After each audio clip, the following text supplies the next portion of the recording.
श्री विष्णु सहस्रनाम स्तोत्रम्। ओम श्री गणेशाय नमः। श्री परमात्मने नमः। विश्वं विष्णुर्वषट्कारो भूतभव्य भवत्प्रभु भूतकृत् भूतभृद्भाव भूतात्मा भूतभावनः भूतात्मा परमात्मा च मुक्तानां परमागतिः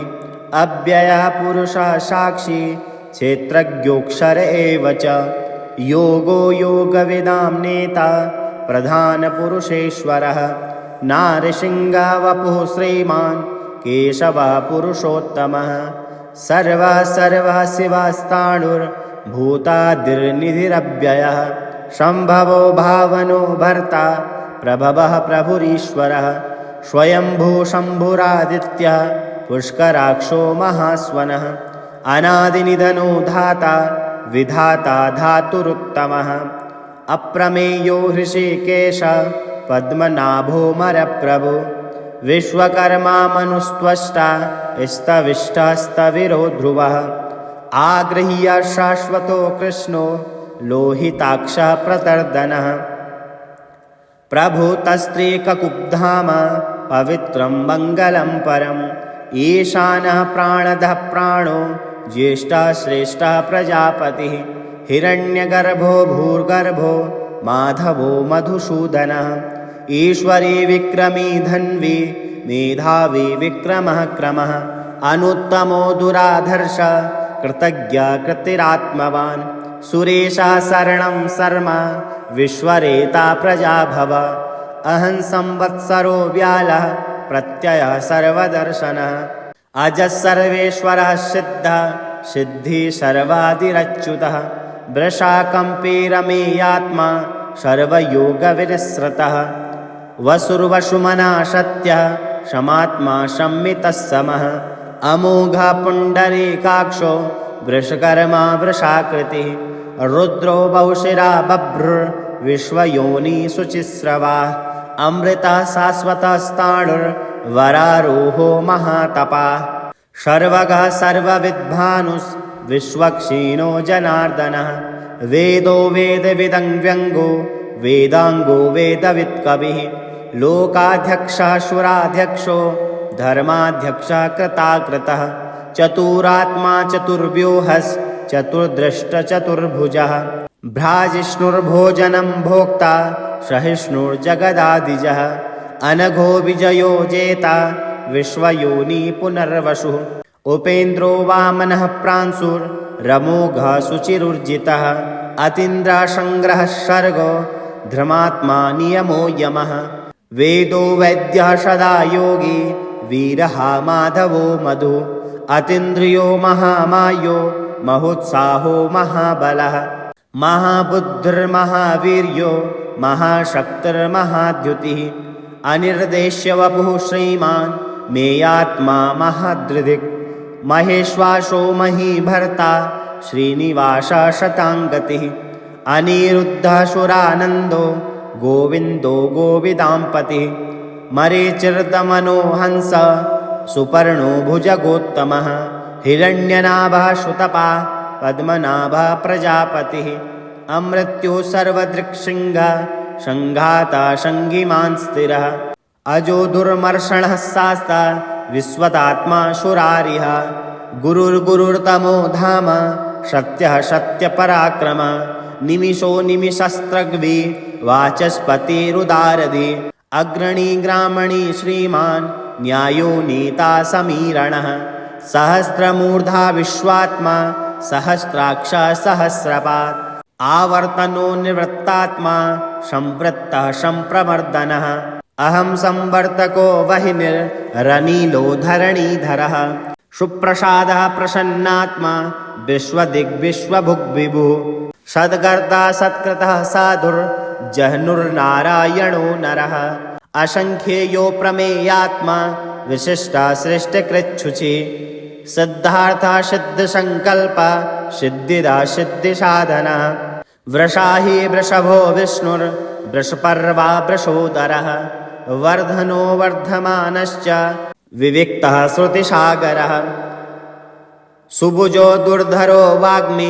महीन्द्रो वसुदो वसु नैकरूपो बहुद्रूप शिपीविष्टः प्रकाशनः ओजस्तेजो धृतिधरः प्रकाशात्मा प्रतापनः ऋद्धस्पष्टाक्षरो मन्त्रश्चन्द्राशुभास्करद्युतिः अमृतांशुद्भवो भानु ससबिन्दुसुरेश्वरः औषधं जगतः श्रेतो सत्यधर्मपराक्रमः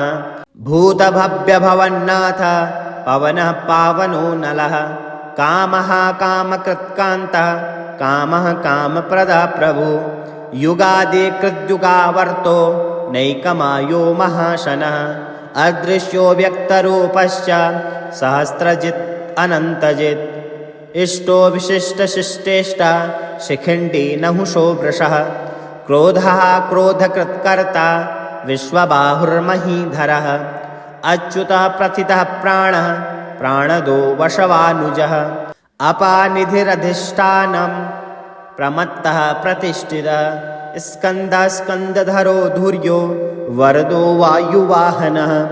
वासुदेवो बृहद्भानुरादिदेवः पुरन्दरः अशोकस्तारणास्तार शूरः सौरिर्जनेश्वरः अनुकूलः सतावर्तः पद्मी पद्मनिवेक्षणः पद्मनाभो अरविन्दाक्ष पद्मगर्भः शरीरभृत्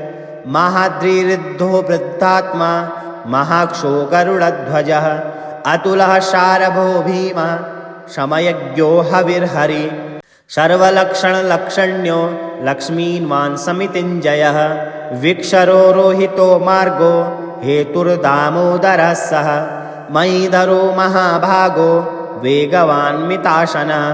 उद्भवाक्षोभणो देवः श्रीगर्भः परमेश्वरः करणं कारणं कर्ता विकर्ता गहनो गुहा व्यवसायो व्यवस्थानः संस्थानः स्थानदो ध्रुवः परर्धे परमस्पृष्टा तुष्टः पुष्टः शुभेक्षणः रामो विरामो विरजो मार्गो ज्ञेयो नयोन्ययः वीरः शक्तिमतां श्रेष्ठो धर्मो धर्मः विदुत्तमः वैकुण्ठः पुरुषः प्राणदा प्रणवः पृथु हिरण्यगर्भः शत्रुघ्नो व्याप्तो वायुरथोक्थजः ऋतुसुदर्शनः कालः परमेष्टि परिग्रहः उग्रः संवत्सरो दक्षो विश्रामो विश्वदक्षिणः विस्तारस्तावरस्ताणु प्रमाणबीजमव्ययम् अर्थो अनर्थो महाकोशो महाभोगो महाधनः अनिर्विष्टास्तविष्टो भूर्दमयूपो महामखा नक्षत्रनेमिर्नक्षत्री क्षमा क्षामा शमीहनः यज्ञयुज्यो महेज्यश्च क्रतुः सत्रं शतां गतिः सर्वदर्शी विमुक्तात्मा सर्वज्ञो गानमुत्तमं शुभ्रतः सुमुखः सूक्ष्म सुघोष सुखदा सुहृत् मनोहरो जितः क्रोधो वीरबाहुर्विदारणः स्वापनः स्वावशो व्यापी नैकात्मानेककर्मकृत् वत्सरो वत्सलो वत्से रत्नगर्भो धनेश्वरः धर्मगुद्धर्मकृद्धर्मी सदसदक्षरमक्षरम् अविज्ञाता सहस्रांशुर्विधाता कृतलक्षणः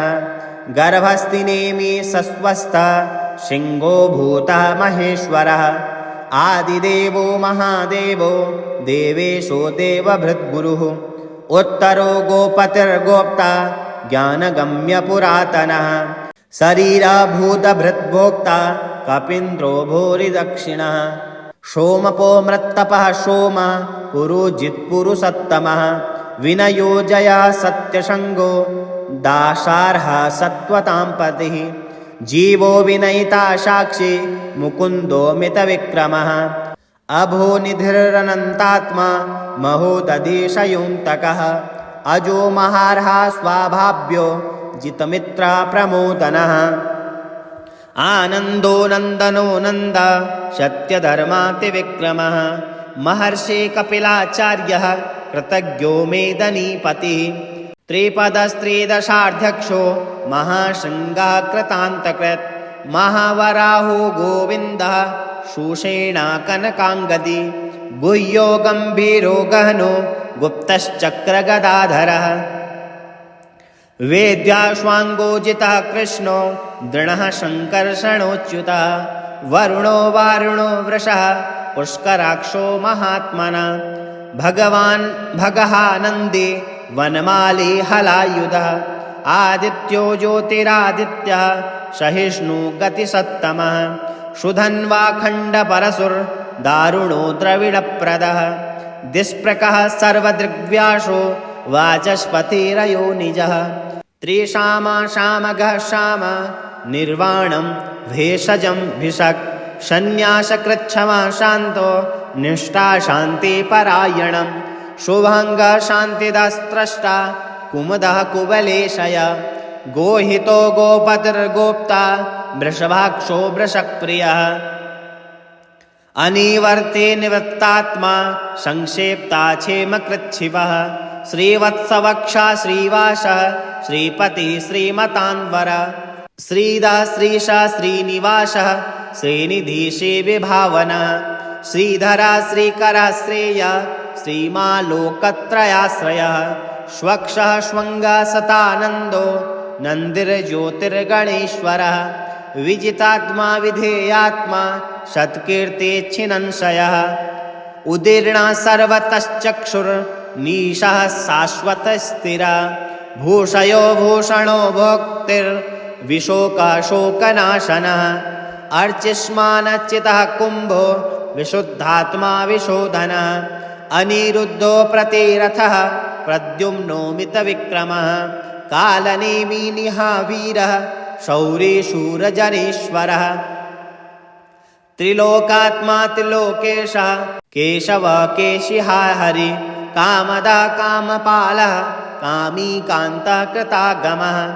अनिर्देश्य वपुर्विष्णुर्वीरो नन्तो धनञ्जयः ब्रह्मण्यो ब्रह्मकृद्ब्रह्म ब्रह्म ब्रह्मविवर्धनः ब्रह्मविद् ब्राह्मणो ब्राह्मी ब्रह्मज्ञो ब्राह्मणप्रियः महाकर्मो महाकर्म महातेजा महोरगः महाकर्तुर्महायज्वा महायज्ञो महाहवि स्तभ्यस्तवप्रियः स्तोत्रं स्तुतिः स्तोतारणप्रियः पूर्णः पूरयिता पुण्य पुण्यकीर्तिरनामयः मनोजवस्तीर्थकरो वसुरेता वसुप्रदः वसुप्रदो वासुदेवो वसुर्वसुमना हविः सद्गते सत्कृते सत्ता सद्भूति सत्परायणः सूरसेनो यदो श्रेष्ठ सन्निवासासु यामुनः भूतवासो वासुदेव सर्वासु निलयो नलः दर्पः दर्पदो दृप्तो दुर्धरोऽथा पराजितः विश्वमूर्तिर्महामूर्तिर्दीप्तमूर्तिरमूर्तिमान् अनेकमूर्तिरव्यक्तः शतमूर्तिशताननः एकोनेकस्तवाकं किं यत्तः पदनमनुत्तमं लोकबन्धुर्लोकनाथो माधवो भक्तवत्सलः सुवर्णवर्णो हेमाङ्गो वराङ्गश्चन्दनाङ्गदी विरहाविषमः शून्यो धृताक्षीरचलञ्चलः अमानी मानदो मान्यो लोकस्वामीति लोकधृक् सुमेधा मेधजो धन्यः सत्यमेधाधराधरः तेजो वृषो धृतिधरः सर्वशस्त्रवृतांवरः प्रग्रहो निग्रहो व्यङ्गो नैकशृङ्गो गदाग्रजः चतुर्मूर्तिश्चतुर्बाहुर्चतुर्व्यूहः चतुर्गतिः चतुरात्मा चतुर्वेदविदेकपात् समावर्तो निवृत्तात्मा दुर्जयो दुरतिक्रमः दुर्लेभो दुर्गमो दुर्गो दुरावासो दुरारिः शुभाङ्गो लोकसारङ्ग सुतन्तुस्ततुवर्धनः इन्द्रकर्मा महाकर्मा कृतकर्मा कृतागमः उद्भवः सुन्दरः सुन्दो रत्ननाभः सुलोचनः अर्को वाजसनः शृङ्गे जयन्तः सर्वविजये सुवर्णबिन्दुरक्षोभ्य सर्ववागीश्वरेश्वरः महाहृदो महागर्तो महाभूतो महानिधिः कुमुदः कुन्दरः कुन्दः पर्जन्यः पावनो नीलः अमृतांशोऽमृतवपुः सर्वज्ञ सर्वतोमुखः सुलभः शुभ्रतः सिद्धः शत्रुदिच्छत्रुतापनः न्योग्रधो दुन्दरो स्वस्थः चारूरान्ध्रनिषूदनः सहस्रार्चिर्सप्तजिह्वा सप्तैधा सप्तवाहनः अमूर्तिर्नघो चित्यो भयकृद्भयनाशनः अणुर्बृहत्कुशः स्थूलो गुणभिन्नो गुणो महान् अधृता स्वधृता श्वास्य प्राग्वंशो वंशवर्धनः भारभृत्कथितो योगी योगीशः सर्वकामदः आश्रमाश्रमणः श्याम सुपर्णो वायुवाहनः धनुर्धरो धनुर्वेदो दण्डो दमयिता दमः अपराजितः सर्वसहो नियतां नियमो यमः सत्यवान् सात्विकः सत्यधर्मपरायणः अभिप्राय प्रियार्हुर्ह प्रियङ्कृतप्रीतिवर्धनः विहाय शगतिर्ज्योतिः सुरुचिर्हुतभुग्विभुः रविर्विरोचनः सूर्यः सविता रविलोचनः अनन्तो हुतभुद्भोक्ता सुखदो नेकजोग्रजः अनिर्विष्णः सदा मर्षि लोकधिष्ठानमद्भुतं सनातनः तमः कपिलः कपिरव्ययः स्वस्तिदा स्वस्तिकृत् स्वस्ति स्वस्तिभुक् स्वस्ति दक्षिणा औरोद्रः कुण्डले चक्रे विक्रम्योर्जितशासनः शब्दातिक्शब्दशः शिशिरः सर्वरीकरः अक्रूरः पेशलो दक्षो दक्षिणः शनिमां वरः विद्वत्तमो विद्भयः पुण्यः श्रवणकीर्तनः उत्तारणो दुष्कृतिः पुण्यो दुःस्वप्ननाशनः वीरः रक्षणः सन्तो जीवनं पर्यवस्थितः अनन्तरूपोऽनन्तः श्रीर्जितमन्युर्भयापः चतुरस्रो गम्भीरात्मा विदिशो व्यादिशो दिशः अनादिर्भूभवो लक्ष्मी सुवीरो रुचिराङ्गदः जननो जनजन्मादि भीमो भीमपराक्रमः आधारनिलयो धाता पुष्पहासः प्रजागरः ऊर्ध्वगः षट्पथाचार प्राणदा प्रणवप्रणः प्रमाणं प्रणनिलय प्राणभृत् प्राणजीवनः तत्त्वं तत्त्वविदेकात्मा जन्ममृत्युजरातिगा भूर्भुवः स्वः तरुरुस्तार सविता प्रपितामहः यज्ञो यज्ञपतिर्यज्वा यज्ञाहो यज्ञवाहनः यज्ञभृत् यज्ञकृत् यज्ञे